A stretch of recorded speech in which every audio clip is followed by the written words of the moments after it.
नमस्कार साथियों, ज्योतिष की चर्चा में आप सभी के बीच उपस्थित हूँ।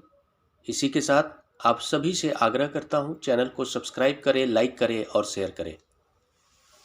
आज की चर्चा का विषय है वृषभ लग्न में गुरु नीच राशि में क्या फल देंगे। आप सभी के सामने ये वृषभ लग्न का चार्ट है। पहले भाव के अंदर 2 नंबर लिखा हुआ है। 2 नंबर राशि वृषभ राशि होती है, इसलिए यह वृषभ लग्न का चार्ट है। इस लग्न चार्ट के अंदर गुरु अपनी नीच राशि मकर राशि में होकर नवम भाव के अंदर विराजमान है। इसके क्या फल होंगे? जब भी कोई ग्रह जिस किसी भी घर के अंदर अपनी नीच राशि में होकर बैठता है तो सबसे पहले उस घर से संबंधित क्षेत्रों को नकारात्मक रूप से प्रभावित करता है। साथ में वो ग्रह जिन क्षेत्रों का कारक ग्रह है उन सभी क्षेत्रों में नकारात्मकता देखने को मिलता है। इसके साथ साथ वो ग्रह जिन घरों के स्वामी ग्रह है, जैसे इस लग्न चार्ट के अंदर गुरु नवम भाव के अंदर विराजमान है तो नकारात्मक रूप से नवम भाव को प्रभावित करेंगे, नकारात्मक रूप से गुरु के क्षेत्र को प्रभावित करेंगे और साथ में नकारात्मक रूप से लाभ भाव को भी प्रभावित करेंगे और इसके साथ साथ नकारात्मक रूप से अष्टम भाव को प्रभावित करेंगे। एकादश भाव के अंदर 12 नंबर लिखा हुआ है। 12 नंबर राशि मीन राशि होती है जिसके स्वामी ग्रह गुरु हो गए। इसके अकॉर्डिंग एकादश भाव के स्वामी ग्रह गुरु है और अष्टम भाव में 9 नंबर लिखा हुआ है। 9 नंबर राशि धनु राशि होती है जिसके स्वामी ग्रह भी गुरु है। नवम भाव और अष्टम भाव का आपस में संबंध बन रहा है, साथ में एकादश भाव और नवम भाव का आपस में संबंध बन रहा है। गुरु का संबंध एकादश भाव से है, गुरु का संबंध अष्टम भाव से है।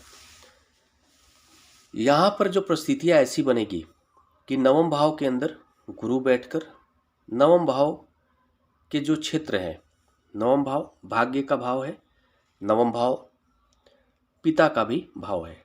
इसके अकॉर्डिंग हम ये देखेंगे कि ऐसे जातक को अपने पिता से सहयोग की स्थिति मिलने में बहुत दिक्कतों का सामना करना पड़ सकता है। वो डिपेंड करेगा कि शनि की क्या स्थिति है, क्योंकि नवमेश शनि होंगे, मकर राशि के स्वामी ग्रह शनि है, लेकिन गुरु नकारात्मक रूप से नवम भाव को प्रभावित कर दिया है। गुरु जिन क्षेत्रों का कारक ग्रह है, गुरु किन क्षेत्रों का कारक ग्रह है? गुरु पेट से संबंधित समस्याओं का कारक ग्रह है, गुरु ज्ञान का कारक ग्रह है, गुरु अध्यात्म का कारक ग्रह है। जो भी स्पिरिचुअलिटी किसी जातक के व्यक्तित्व में देखने को मिलता है वो गुरु के कारण किसी भी व्यक्तित्व में आता है। ऐसे स्थिति में जातक के व्यक्तित्व में स्पिरिचुअलिटी की कमी देखने को मिलता है और इसके साथ साथ स्पिरिचुअल ज्ञान के प्रति जातक का आकर्षण कम देखने को मिलता है। दूसरा जो है कि ऐसी परिस्थिति में कभी कभी ऐसी स्थितियां बनती है कि जातक स्पिरिचुअल होने का नाटक करता है, ज्ञान की कमी होगी लेकिन दिखावा करेगा कि उसे स्पिरिचुअल ज्ञान की पकड़ है। ऐसी स्थिति भी बनती है। यहाँ पर हम ये देख रहे हैं कि गुरु एकादश भाव के स्वामी ग्रह है। एकादश भाव लाभ का भाव है, एकादश भाव मित्रों का भाव है। इसके फलस्वरूप हम ये देखेंगे कि ऐसे स्थिति में जातक के जो मित्र होंगे वो किसी अनैतिक कार्यों से जुड़े हुए हो सकते हैं और उन मित्रों के सहारा लेकर जातक लाभ लेने की कोशिश कर सकता है। हो सकता है कि वो थोड़ा बहुत लाभ ले भी ले। यहाँ पर हम ये देखेंगे कि गुरु का संबंध अष्टम भाव से हो रहा है। अष्टम जो भाव होता है वो आयु का होता है, बड़े रोगों का होता है, साथ में ज्योतिष का होता है, इनोवेशन का होता है, डिस्कवरी का होता है, शेयर मार्केट का होता है। इसके परिणाम स्वरूप ये स्थिति बनेगी कि जातक गुरु के प्रभाव के कारण इस तरह के क्षेत्रों से जुड़ने की इस तरह के सभी क्षेत्रों में अगर वो जुड़ेगा तो उसको नकारात्मक प्रभाव देखने को मिलेंगे।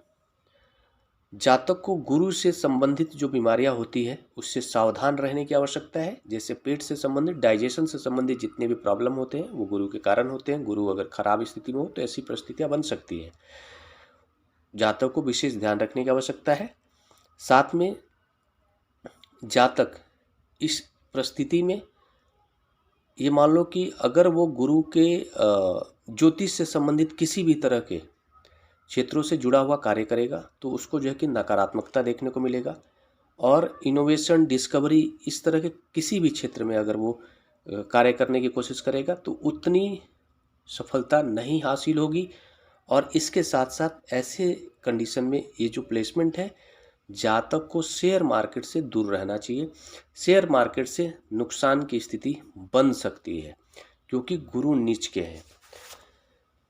गुरु नीच के हैं, लेकिन यहाँ पर यह भी स्थिति है कि गुरु जो है अष्टमेश होकर भाग्य के घर में बैठे हुए और लाभेश भी हैं।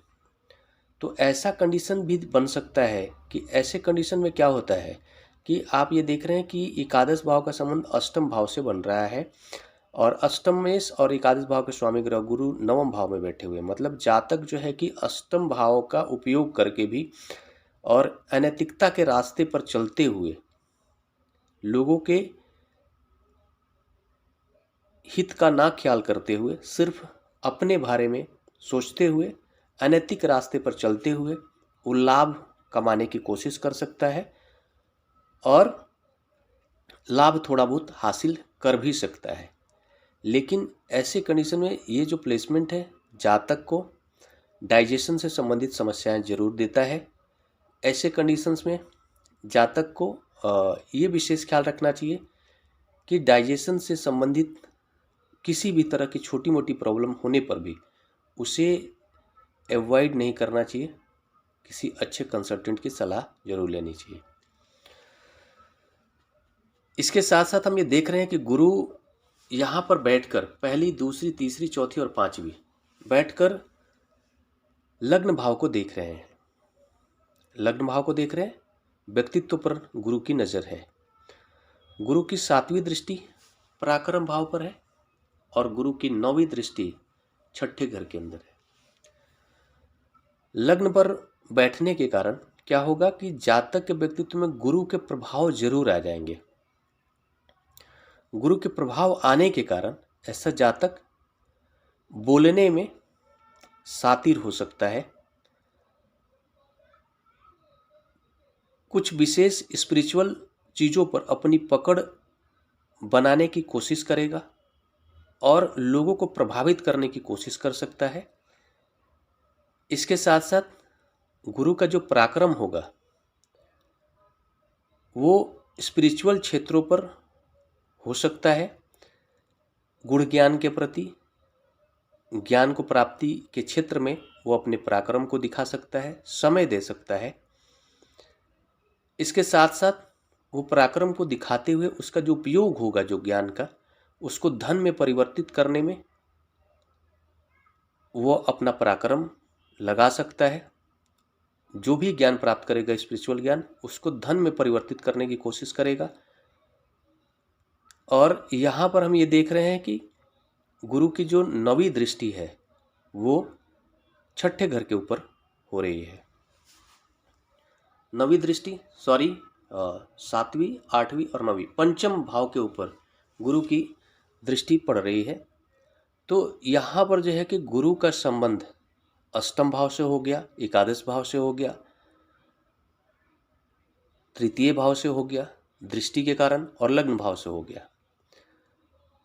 ऐसे कंडीशन में जातक को जो है ना कि जो ज्ञान जो भी प्राप्त करेगा उसका उपयोग नकारात्मक रूप से होने की स्थिति बन रही है और उसको नकारात्मक रास्ते पर ले जाने के लिए गुरु प्रेरित करेंगे। वो जो ज्ञान होगा उसका नीच राशि में बैठने के कारण धन हो सकता है कि ऐसा कंडीशन में जो है ना कि जातक धन को हो सकता है कि वो प्राप्त कर ले, और लेकिन जो रास्ते जो होंगे वो अनैतिक दिख रहे हैं।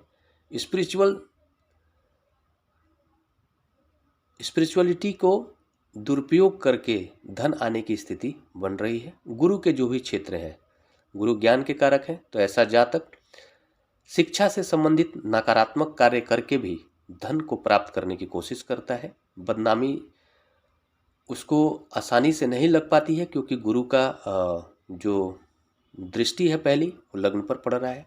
लोग विश्वास भी कर लेते हैं बहुत मामले में, और वो धन को प्राप्त करेगा।